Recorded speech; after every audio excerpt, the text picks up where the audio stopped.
پاکستان کے مستقبل کے بارے میں کہہ رہے ہیں غزوہ ہند کا بھی کوئی تذکرہ ملتا ہے. دیکھیں غزوہ ہند کے بارے میں حدیث ہے کہ نبی صلی اللہ علیہ وسلم نے فرمایا اصابتان من امتی احرزہم اللہ من النار.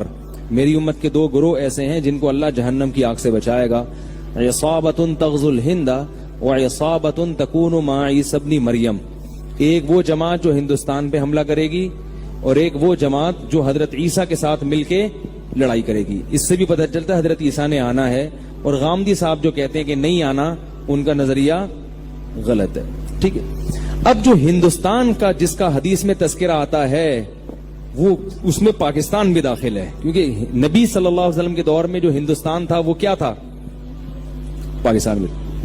تو جو پہلا فریق جس نے ہندوستان پہ حملہ کیا محمد ابن قاسم تھا، جس نے جو ہندوستان میں سندھ کے راستے سے آیا اور پورے ہندوستان میں اسلام پھیلانے کا ذکر، اس نے اسلام پھیلانے کا ذریعہ، وہ تو 100% اس حدیث میں داخل ہیں، کیونکہ وہ لوگ تھے جنہوں نے ہند پہ حملہ کیا تھا، جس میں پاکستان بھی تھا، کہ پاکستان پہ بھی اٹیک کیا تھا انہوں نے. اس وقت جو تھے نا، یعنی سب یہاں ہندو اور وہ دوسرے مذاہب رہا کرتے تھے، تو وہ اٹیک کر کے آئے اور اس کے ساتھ مجاہدین آئے اور پورے ہندوستان پہ آہستہ آہستہ ان کی اولادیں قابض ہو گئی. اس کے بعد جتنے اٹیک ہو رہے ہیں وہ اس حدیث میں داخل ہیں یا نہیں ہیں، اس کے بارے میں حدیث خاموش ہے. اب علماء کی آراء ہیں، اجتہادی آراء ہیں. بعض علماء کہتے ہیں نہیں، جب بھی ہندوستان پر حملہ ہوگا تو وہ اس میں داخل ہے، بعض کہتے ہیں اس میں داخل نہیں ہے. تو ہمارے پاس کوئی اس بارے میں صریح حدیث موجود نہیں ہے. اور ویسے پاکستان کا فیوچر میں ہندوستان پہ اٹیک کا کوئی پروگرام ہے نہیں. اب یہ وہ دور نہیں ہے کہ ملک پر اتنے آرام سے اٹیک کر لیں. دونوں ایٹمی طاقت ہیں. ایٹم بم کھیلنا، انڈوں سے کھیل سکتے ہو، تم مجھے انڈا مارو میں تمہیں انڈا مارتا ہوں. برسات میں کھیلتے ہیں نا لوگ، ٹماٹروں سے کھیلتے، تم مجھے ٹماٹر مار. اب یہ نہیں ہوتا کہ تم مجھے ایٹم بم مارو اور میں تجھے اٹھا کے بم ماروں. دونوں ایٹمی طاقت ہیں، دونوں یہ غلطی کبھی نہیں کرتے. اب جو جنگیں ہوتی ہیں وہ سرد جنگ ہوتی ہے. معاشی لحاظ سے اندر کھوکھلا کر دو، اندر تحریکیں کھڑی کرو کہ یہ ٹوٹ جائیں. تو اب ہندوستان پر پاکستان حملہ کر کے ہندوستان پہ قبضہ کر لے، ایسا نہیں ہو سکتا. اسباب کی دنیا میں یہ نہ پاکستان کرے گا اور نہ انڈیا ایسی حماقت کرے گا کہ پاکستان پہ حملہ کرے.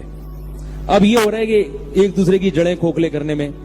اگر انڈیا میں عقل ہوئی تو وہ پاکستان سے بنا کے رکھے گا کہ دوستی کر لو ان سے، جھک جاؤ ان کے سامنے. لیکن ان کے سیاسی حکمرانوں میں بصیرت نہیں ہے، اور جو متعصب ہندو ہیں نا ان میں بصیرت نہیں. وہ مروا رہے ہیں اپنی قوم کو، پٹوا رہے ہیں. وہ عام ہندوؤں کا بھی جنازہ نکال رہے ہیں اور مسلمانوں کو بھی مروانے کی کوشش کر رہے ہیں، پورا ہندوستان کو. تو اب پاکستان اور ہندوستان کی جو جنگ ہوگی اگر ہوئی تو اس پر ہوگی کہ کون کس ملک کو توڑنے میں کامیاب. پاکستان تو انشاءاللہ ٹوٹنے کی، کیونکہ جتنی بڑی بڑی کوششیں ہونی تھی ہو گئی ہیں. آپ کو پتا ہے ایک دفعہ یہ ہمارے جو جنرل، ابھی کیا نام ہے یار، جنرل راحیل جو ہے نا، جب یہ سعودی عرب گیا تو سعودی عرب کے بادشاہ نے کہا یار ہمارے ملک میں اتنے فساد ہو رہے ہیں، یعنی ادھر سے ایک میزائل وہاں سے آ رہا ہے، ایک ادھر سے یوں آ رہا ہے میزائل، اور یہ ہو رہا ہے، آپ پریشان ہیں. تو راحیل شریف نے کہا کہ تم لوگوں نے بھی پریشانی دیکھی نہیں ہے. ایک بم وہاں پھٹ گیا، ایک وہ ہو گیا، یہ تو ہمارے بائیں ہاتھ کا کھیل ہے. ہمارے ہاں جو ہم نے پریشانیاں دیکھی ہیں، ادھر 1000 کلومیٹر پہ انڈیا اتنی بڑی پاور وہ بیٹھا ہوا ہے، ادھر پورے 1000 کلومیٹر پہ امریکہ بیٹھا ہوا ہے افغانستان میں، اور انڈیا کو بھی بٹھایا ہوا اس نے. اور پھر ادھر صوبہ سرحد میں اندر سے تحریکیں چل رہی ہیں، ادھر سندھ میں، ادھر بلوچستان میں اور ادھر کراچی میں. کہہ رہے ہیں ہم نے باہر ادھر بھی لڑے 1000 کلومیٹر پہ، ادھر بھی لڑے، ڈرون حملوں کا بھی مقابلہ کیا. اور جو ایجنسیاں غیر ملکی ہمارے بلیک واٹر کے نام سے گھسی ہوئی ہیں، ان کے خلاف آپریشن بھی ایک ہی وقت میں جاری. ملک کے اندر دشمنوں کو بھی ختم، باہر سے دشمنوں کو بھی ختم، اور بلوچستان کی تحریکوں پہ بھی کوشش.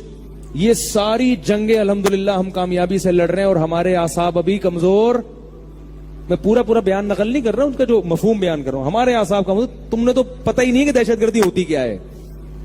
یہ کہتا ہے ادھر پٹاخہ پھٹ گیا ادھر سے، جیسے ایک آدمی چاروں طرف سے بم گر رہے ہیں اور وہ وہاں سے بھاگ کر آئے اور وہ دوسرا کہے یار ادھر شب برات کا پٹاخہ پھٹ رہا ہے، میں ڈر گیا، مجھے بچا لو. کہے گا بھائی تم پٹاخے سے ڈر رہا ہے.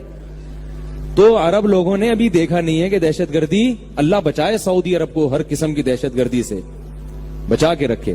تو پاکستان نے بہت سارے محاذوں پہ جنگ لڑی ہے اور الحمدللہ اب کامیابی کی طرف جا رہا ہے. تو اب الحمدللہ کوئی ایسی سازش پاکستان کے خلاف اللہ کی رحمت سے پوری امید ہے مستقبل میں نہیں ہو سکتی جو پاکستان کو توڑ دے. اب نہیں ہو سکتی انشاءاللہ. تو اب جو ہے نا انڈیا پاکستان کا کچھ نہیں بگاڑ سکتا. اور میں نے بتایا آپ کو پاکستان نے تمیز سے بات کرنا.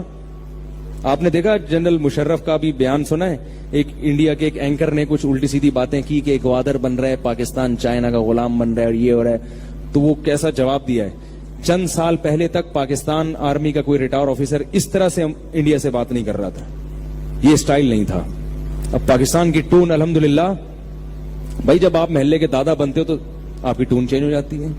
میں نے ایک واقعہ بتایا, ایک آدمی گیا, وہ چاقو نکال کے کسی سے کہہ رہے جیب میں جو کچھ ہے نکال دے. اس نے جیب سے بندوق نکال لی. جیب سے کیا نکال لیا؟ بندوق. تو اب ٹون کس کی چینج ہوگی؟ اب کہہ کہ تیری جیب میں جو کچھ ہے تو نکال.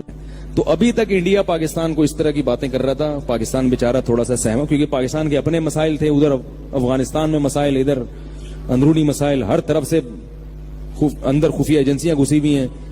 تو پاکستان تھوڑا گھبرا رہا تھا.